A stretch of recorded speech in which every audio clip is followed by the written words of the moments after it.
This is Elliot Serrano and Jose Melendez coming to you from Dreamland Comics in Schaumburg, Illinois. Thank you for joining us here yet again on the Comic Culture Warrior YouTube channel. You don't have your Red Bull today.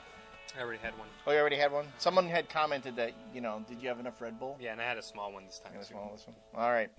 So I don't know how awake I'm going to be for the rest of these segments. We got to stay awake because we got a comment on our television discussion that we looked horrible. Yeah, well, fuck that. Can't be on all the time. Let's jump into a review here and actually head first into this. It's the first issue was a top seller, and I don't see any reason, unfortunately, why this book is not going to be a top seller too. A Battle for the Cowl, issue number 2, hot on the heels of issue 1, where Gotham City has been plunged into chaos due to the absence of the Batman, even though every other freaking superhero in the DCU appears to be there. I had no idea that.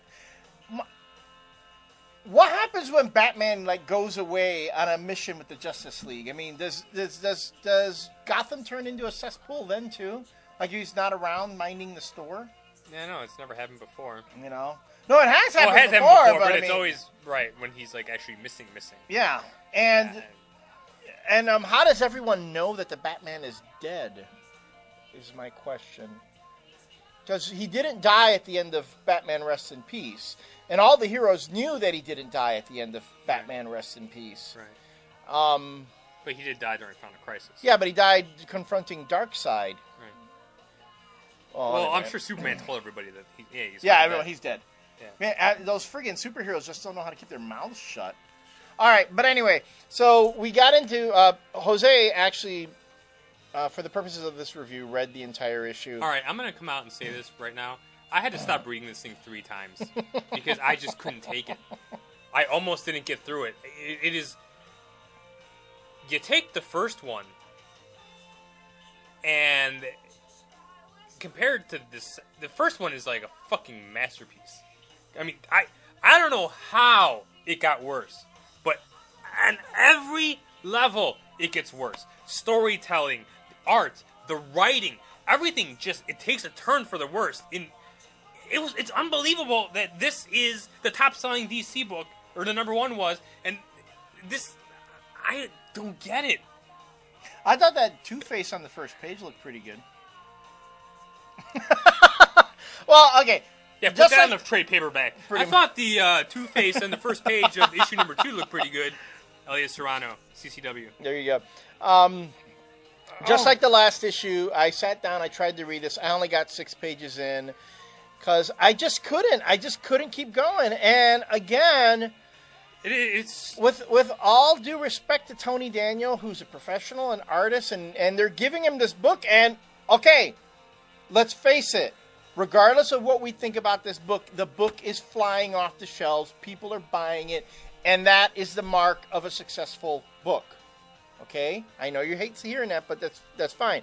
But beyond that, I could only get 6 pages in, then I had to put it down and say I can't go any further. All right, for all you who bought this, pause this right now and go get it, and then come back because we're going to go over a couple things. All right, if you turn your workbook to page 2, all right, this page right here, with the penguin.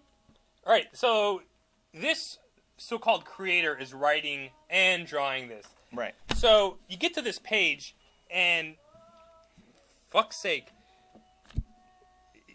there's all right here. So the first panel, birds flying into the panel, right? And then you follow the bird into where the penguin is standing on the balcony. Then the penguin's talking and blah blah blah. And then when you get down to the 4th panel, for some reason, the bird is falling out of the penguin's hand. Yeah. So it's like the bird never lands on the penguin. The penguin never grabs it. But to drive home whatever point that the penguin's making, obviously I think he's supposed to have killed the bird, and then it's falling out of his hand. But at no point does the penguin ever catch the bird lands on the penguin. There's no onomatopoeia letting you know that he cracked the bird's neck. No.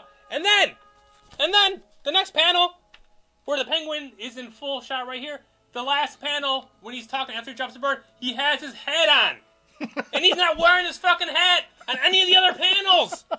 He was able to kill the bird and put a hat on at the same time. Jesus! He doesn't have a hat on in this panel. And then 2 panels later, he has it on. This fucker is writing and drawing this book, and he can't even keep it straight. Oh my god! Unbelievable! Unfucking believable! I know, I was confused by that too myself. Oh, man! I was. And that seems to be a thing that goes on with Tony Daniels' artwork. I mean, you were talking about that with the end of Rest in Peace. So inconsistent! Yeah. It's the storytelling alone is just really hard to keep track of. Ridiculous. Okay, but I can't even get mad. I just have to laugh at it because I can't believe it. Yeah.